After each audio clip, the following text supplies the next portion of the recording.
আসসালামু আলাইকুম ভিউয়ার্স, আশা করি সকলে ভালো আছেন। আজকে আপনাদের মাঝে এমন একটা ভিডিও নিয়ে হাজির হয়েছি। এই ভিডিও দ্বারা আপনি অনেক বিপদ আপদ থেকে উপকারে আসতে পারবেন। এটা দিয়ে আপনি অনেক বিপদ থেকে রক্ষা পাবেন। তো ভিডিও টপিক্সটা হইতেছে, আপনি যদি কোনো বিচার সভার মধ্যে যান, অর্থাৎ আপনি একটা অন্যায় করে ফেলছেন, একটা ভুল কাজ করে ফেলছেন, এখন বুঝতেছেন যে ওই বিচার সভায় গেলে আপনারা সকলেই আপনার উপর দোষ দিব, আপনারে দায়ী করব এই বিচারের মধ্যে, অর্থাৎ আপনি বিচারে শাস্তি পাবেন।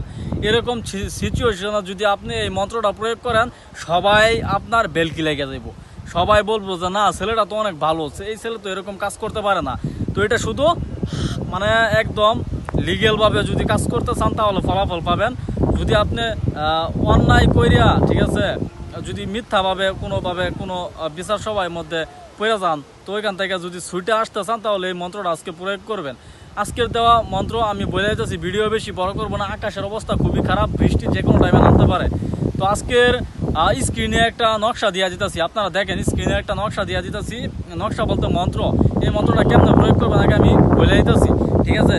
মন্ত্রটা হইতেছে, বেল বেলকি বেলমুখী নাগর, ছাদে বাদল মুখে লাগ, বেলকি সভা মুখে লাগ, বেলকি লাগ আমাকে সারা সভা জোড়া লাগ, কার দোহাই? মা কালীর দোহাই। তাহলে আবারও বলে দিয়েছি মন্ত্রটা, বেল বেলকি বেলমুখী নাগর, ছাদে বাদল মুখী লাগ, বেলকি সভা মুখে লাগ, বেলকি লাগ আমাকে সারা সভা জোরে লাগ, কার দোহাই? মা কালীর দোহাই।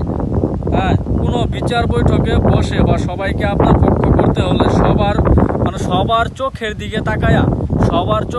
তাকায়া আপনি 3 বার মন্ত্র পড়া 3টা ফু দিবেন। কি বোঝানো যাইতেছে জানেন? আপনি যে কোনো বিচার সভায় যাবেন অথবা যে কোনো জায়গায় যাবেন, ঠিক আছে, আপনি যদি সবাইকে বাধ্য করতে চান তাহলে আপনি ওই কাজটা করতে হইব। ওই মন্ত্রটা মনে মনে 3 বার পড়বেন, একটা ফু মারবেন, ঠিক আছে। 3 বার পরে 3টা ফু দিবেন, সবার চোখের দিকে চায়া দেখবেন ডাইরেক্ট সরাসরি বেলকি লেগে যাবো একদম।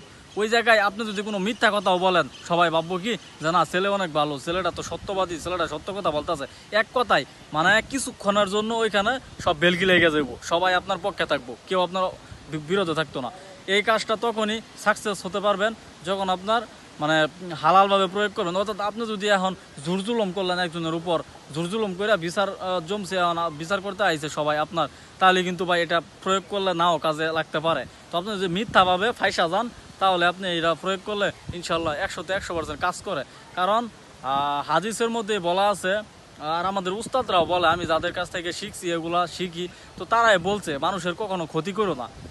মানুষের ক্ষতি করলে তোমার নিজের ক্ষতি হয়ে যাবো কোনো দিক দা না কোনো দিক দা। এই কারণে কারো ক্ষতি করা লাগে না। অবৈধ কাজে কবিরাজি তেমন একটা কাজে লাগে না, আর যেগুলা লাগে ওগুলা মারাত্মক লেভেলের কুফুরি, ঠিক আছে। তারপরেও কিছু কিছু কাজ মিস জায়গা, সব কিছু কাজে লাগে না। আর যদি হালালভাবে কাজ করেন, নর্মাল একটা নকশা, নর্মাল একটা মন্ত্র দিয়েও কাজে লাগে যা। তো আজকে এই পর্যন্তই, সকলে ভালো থাকবেন, আল্লাহ হাফিজ।